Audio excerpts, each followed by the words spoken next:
નમસ્કાર વિદ્યાર્થી મિત્રો, શ્રી BBNPB હિરપરા કન્યા વિદ્યાલય કાલાવડ વતી ઓનલાઈન સેશન ધોરણ 12 વિષય BAમાં આપનું હાર્દિક સ્વાગત કરું છું. વિદ્યાર્થી મિત્રો, આની પહેલાંના લેક્ચરમાં આપણે ચેપ્ટર નંબર 9ની શરૂઆત કરેલી હતી, જેમાં પ્રસ્તાવના જોઈ હતી અને જે નાણાકીય માળખું છે એ 4 ઘટકોમાં વહેંચાયેલું છે. એમાં નાણાકીય બજાર છે એ મહત્ત્વનું ઘટક છે.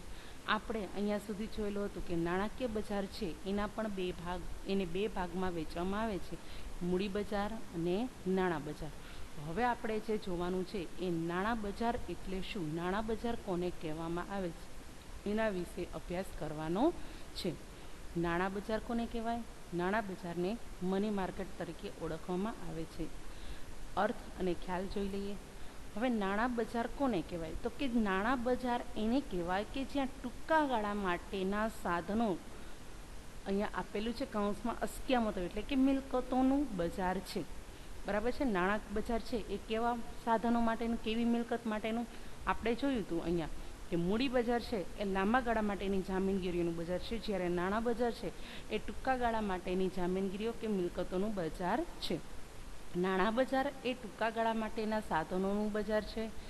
નાણાંની નજીકની અવેજી ધરાવતી નાણાકીય અસ્કયામતો કે સાધનોનું બજાર એટલે નાણાં બજાર. હવે આ નાણાંની નજીકની અવેજી ધરાવતી વસ્તુઓ એટલે શું, કોને કહી શકાય? જેમ કે તમારે કોઈ વ્યક્તિને 5,000 રૂપિયા આપવાના છે, તો એની જગ્યાએ તમે એને 5,000નો ચેક લખીને આપો તો એ પણ એ નાણાંની જગ્યાએ કામ કરી આપે છે, ચાલી શકે છે. એ ઉપરાંત તમે એને રોકડ ન ચૂકવો અને એટલી રકમનો ડિમાન્ડ ડ્રાફ્ટ કઢાવીને આપો તો પણ એ થાય છે. એટલે નાણાં બજાર કોને કહેવાય? તો કે નાણાંની નજીકની અવેજી ધરાવતી નાણાકીય અસ્કયામતો એટલે કે રોકડની જગ્યાએ જે કામ કરી શકે એવી નાણાકીય અસ્કયામતો એટલે કે મિલકતો કે સાધનોનું બજાર એટલે નાણાં બજાર. નાણાં બજારમાં ઊંચી તરલતાનો ગુણ ધરાવતી નાણાકીય અસ્કયામતોનો વેપાર થાય છે. એટલે કે નાણાં બજારમાં કોનો વેપાર થાય છે? ઊંચી તરલતાનો. હવે આપણે વિદ્યાર્થી મિત્રો આની પહેલાંના પાઠમાં પણ તરલતા વિશે અભ્યાસ કર્યો. તરલતા એટલે તો કે જેનું ઝડપથી રોકડમાં રૂપાંતર થતું હોય ને. આમાં તો કેવો ગુણ છે? ઊંચી તરલતાનો ગુણ. એટલે કે અહીંયા જે ટૂંકા ગાળાની જે મિલકતો છે એનું તમે રોકડની જગ્યાએ તમે કોઈને આપો તો એ ઝડપથી એનું રોકડમાં રૂપાંતર કરી શકતા હોય. જેમ કે મેં તમને કીધું, ચેક કઈ રીતે કાર્ય કરે છે, તમે જેને આપો એ તરત વટાવે એટલે સીધું એને રોકડ મળી રહે છે. તો નાણાં બજારમાં ઊંચી તરલતાનો ગુણ ધરાવતી નાણાકીય અસ્કયામતોનો વેપાર થાય છે. અસ્કયામતો એટલે મિલકતોનો. ટૂંકા ગાળા માટે નાણાં ઉછીના મેળવવાનું અને નાણાં ધિરાણનું બજાર છે. હવે નાણાં બજાર છે એ શેના માટે કાર્યરત છે? તો કે ટૂંકા ગાળા માટે તમારે ઉછીના નાણાં મેળવવા હોય અથવા રોકાણ કરવા હોય તો તમે શેનો સંપર્ક કરો છો? નાણાં બજારનો સંપર્ક કરો છો. ઉછીના મેળવવા એટલે કે જેને મૂડી મેળવવી હોય, મૂડી મેળવનાર અથવા લેનાર. જ્યારે નાણાંનું ધિરાણનું બજાર એટલે કે નાણાં રોકાણ કરનાર, નાણાં આપનાર.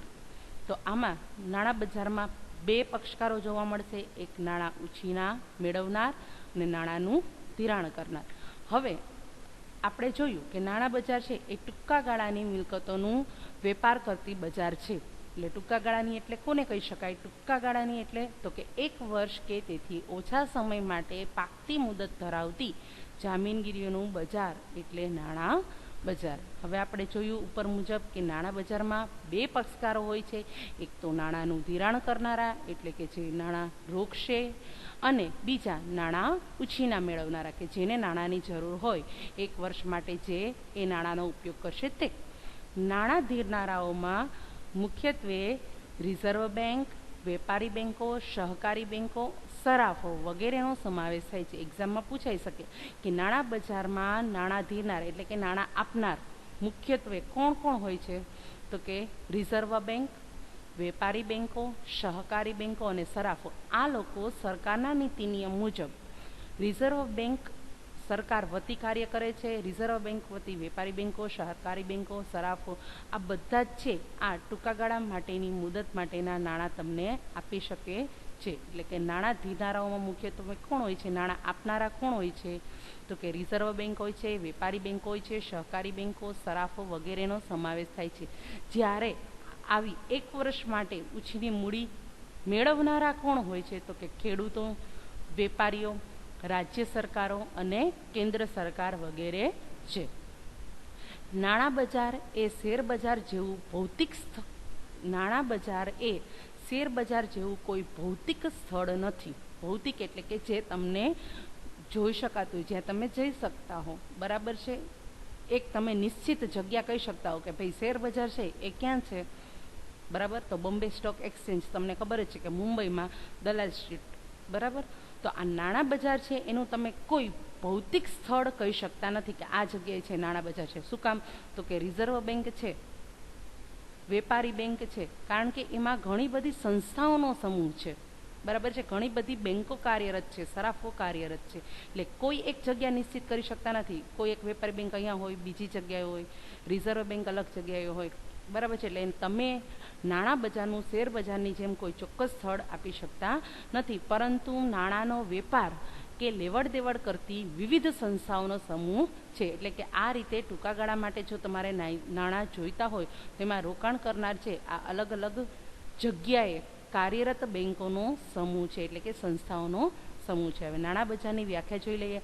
આના ઉપરથી આપણે કહી શકીએ કે ટૂંકા ગાળાની નાણાકીય મિલકતો કે જે ઊંચી તરલતા સાથે એટલે કે જેનું ઝડપથી રોકડમાં રૂપાંતર કરી શકાય, એટલે કે નાણાંની નજીકની અવેજી ધરાવે છે, તેના વ્યવહારોનું બજાર. વ્યવહાર એટલે કે તમે તેની લેવેચ કરી શકો, ખરીદી પણ શકો અને વેચાણ પણ કરી શકો, એટલે એવું બજાર એને કહેવાય નાણાં બજાર. ફરીથી એકવાર જોઈ લઈએ. ટૂંકા ગાળાની નાણાકીય મિલકતો કે જે ઊંચી તરલતા સાથે નાણાંની નજીકની અવેજી ધરાવે છે, તેના વ્યવહારોનું બજાર એટલે નાણાં બજાર. હું તમને શોર્ટમાં કહું તો મૂડી બજાર એટલે તો કે જ્યાં લાંબા ગાળાની મૂડીનું ખરીદ વેચાણ થાય છે, જ્યાં શેર, જામીનગીરીઓ, ડિબેન્ચર, બોન્ડ એ બધું શેમાં આવશે? મૂડી બજારમાં. અને નાણાં બજાર તો કે ટૂંકા ગાળાની મિલકતો કે જે ટૂંકા ગાળાની છે એટલે કયો? ઊંચી તરલતાનો ગુણ ધરાવે છે અને નાણાંની નજીકની અવેજી ધરાવે છે, તેના વ્યવહારોનું બજાર એટલે નાણાં બજાર. લાક્ષણિકતાઓ જોઈએ.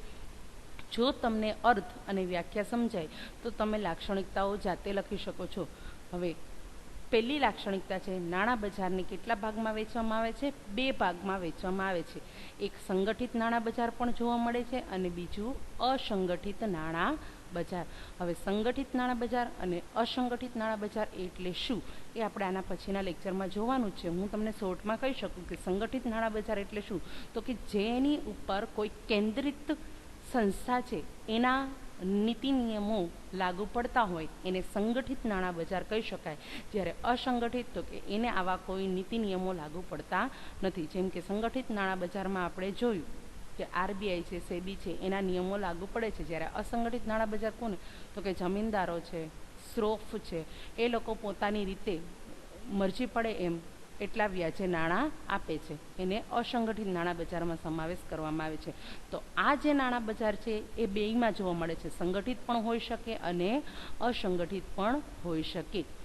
બીજી એની લાક્ષણિકતા છે કે નાણાં બજાર છે એ કઈ મિલકતોનું બજાર છે? તો તમને ખબર જ છે કે ટૂંકા ગાળાની મિલકતો કે સાધનોનું બજાર છે, જેનો સમયગાળો કયો છે? પાકતી મુદત, એટલે કે જે તમને પાછી પરત ક્યારે મળે? તો કે 1 વર્ષ કે તેથી ઓછી હોય છે. 1 વર્ષ કરતાં વધુ સમયગાળો એનો હોતો નથી. હવે નાણાં બજારમાં ભાગ લેનારાઓની શાખ પાત્રતા મહત્વની હોય છે. શાખ પાત્રતા એટલે કે એની પ્રતિષ્ઠા, એની ક્રેડિટ મહત્વની હોય છે. જો ક્રેડિટ હશે તો તમને નાણાં ઉછીના મળી શકે છે. ક્રેડિટ હોતી નથી તો કોઈ નાણાં આપશે નહીં. એટલે કે નાણાં બજારમાં જે ભાગ લેનારાઓ છે, જેને નાણાં મેળવવા છે, એની શાખ પાત્રતા મહત્વ ધરાવે છે. આપણે ઉપર જોયું તેમ કે નાણાં બજાર એ કોઈ ચોક્કસ ભૌતિક સ્થળ નથી, એટલે કે એનું કોઈ ચોક્કસ સ્થાન નથી કે આ એક જ જગ્યાએ તમારે નાણાં બજાર જવું છે તો ચાલો આ જગ્યાએ જવું તો નાણાં બજાર છે ત્યાં, બરાબર. શેર બજારની જેમ એનું કોઈ ચોક્કસ સ્થાન નથી, પરંતુ વિવિધ સંસ્થાઓનું સામૂહિક માળખું છે. કારણ કે નાણાં બજારમાં વિવિધ સંસ્થાઓ સાથે મળીને કામ કરે છે, એનો સમાવેશ નાણાં બજારમાં થાય છે. જેમ કે અહીંયા આપણે ઉપર જોયું તેમ કે રિઝર્વ બેંક ઓફ ઇન્ડિયા જે ભારતની મધ્યસ્થ બેંક છે, વેપારી બેંકો, મ્યુચ્યુઅલ ફંડની જે કોઈ પણ સંસ્થાઓ છે, વીમા કંપનીઓ છે વગેરે. પાંચમું, નાણાં બજાર છે એ ઝડપથી રોકડમાં રૂપાંતર થાય તેવા નાણાકીય સાધનોનું બજાર છે. એટલે કે નાણાં બજારમાં જે કોઈ પણ નાણાકીય મિલકતો કે નાણાકીય સાધનો છે એ કેવા છે કે ઊંચી તરલતાનો ગુણ ધરાવે છે. એટલે કે ઝડપથી તમે એનું શેમાં રૂપાંતર કરી શકો છો? રોકડમાં. એના ઉદાહરણ આપ્યા છે, દાખલા તરીકે ટ્રેઝરી બિલ અને કોલ મની. હવે આ ટ્રેઝરી બિલ અને કોલ મની એ આપણે નેક્સ્ટ લેક્ચરમાં ભણવાનું જ છે. છઠ્ઠું છે એની લાક્ષણિકતા, આર્થિક અને ટેકનોલોજીના વિકાસ સાથે. એટલે કે જેમ જેમ આપણે આર્થિક રીતે સદ્ધર થતા જઈએ છીએ, વધુ ટેકનોલોજીનો જેમ આપણે ત્યાં વિકાસ થતો જાય છે, તેમ તેમ નાણાં બજારની પેટા શાખાઓ પણ વિકસી છે. જેમ કે પેટા શાખાઓ એટલે તો કે જેમ આપણે એક શેર બજારની વાત કરીએ છીએ કે શેર બજાર છે એ ત્યાં છે, એ જ રીતે call money market, bond market, treasury bill market, એવી આ પેટા શાખાઓનો પણ વિકાસ ચોક્કસપણે હવે થતો જાય છે. સાતમું એની લાક્ષણિકતા છે કે મોટા ભાગના નાણાકીય સાધનો દેવાના સાધનો છે. અન્ય નાણાકીય સાધનોની સરખામણીમાં વધુ સલામત હોવાથી આ નાણાં બજારમાં જ્યારે તમે રોકાણ કરો છો તો એમાં જોખમનું તત્વ કેવું છે? ઓછું છે. એટલે કે જે કોઈ પણ આ નાણાકીય સાધનો મેળવે છે, ટ્રેઝરી બિલ દ્વારા ઉછીના નાણાં મેળવે છે, તો એના માટે આ એક દેવું બની જાય છે કે નિશ્ચિત સમય થતાં તમારે એને ચૂકવવાનું થાય છે. જેમ કે ટ્રેઝરી બિલ છે એ અલગ અલગ દિવસો માટેના હોઈ શકે. માની લો કે 81 દિવસ માટેના છે, તો 81 દિવસ થતાં તમારે એને એ રકમ ચૂકવવાની થાય છે. એટલે કે મોટાભાગના નાણાકીય જે સાધનો છે આ બધા એ કેવા છે? દેવાના સાધનો છે કે જે મૂડી ઉછીની મેળવે છે એના માટે એ શું બને છે? દેવું. અને નાણાકીય સાધનોની અન્ય બીજા કોઈ નાણાકીય સાધનો છે એની સરખામણીમાં આ વધુ સલામત છે. શું કામ સલામત છે? તો કે નિશ્ચિત સમય થતાં તમને એ મળી જાય છે, માટે એમાં જોખમનું તત્વ કેવું રહેલું છે? ઓછું છે. આઠમું છે નાણાં બજારની સફળતા અને કામગીરીનો આધાર. એટલે કે આ નાણાં બજારમાં જે મૂડી રોકે છે અને જે મૂડી મેળવે છે એ જે સફળતા થાય એનો આધાર કોના ઉપર રહેલો છે? તો કે બેન્કિંગ પદ્ધતિ અને નાણાકીય સંસ્થાઓની કામગીરી ઉપર રહેલો છે.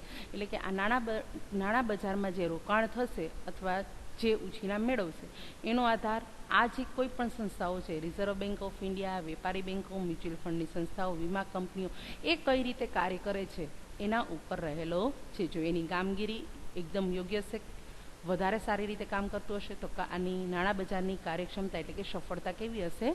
વધારે રહેશે. વિદ્યાર્થી મિત્રો, આજના લેક્ચરમાં આટલું જ. વધુ આપણે નેક્સ્ટ લેક્ચરમાં જોઈશું. ઘરે રહો, સુરક્ષિત રહો.